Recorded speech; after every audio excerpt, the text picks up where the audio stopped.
so, Holly war ganz tapfer, hat keinen Mucks gesagt, sie ist jetzt geimpft. In 4 Wochen wird sie dann nochmal geimpft. So, das war's dann eigentlich auch schon. Wurdest du geimpft?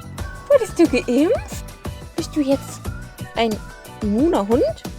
Immun!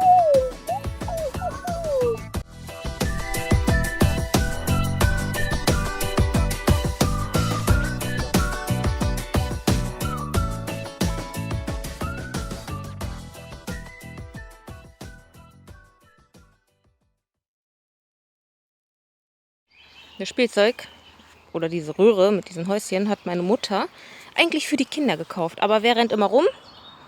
Holly rennt da immer rein. Holly, geh mal rein. Zeig das mal, wie du das machst.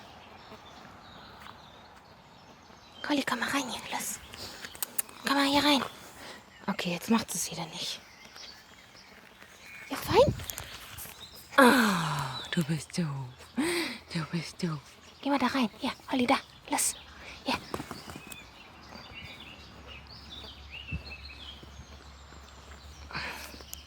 Komischer Hund.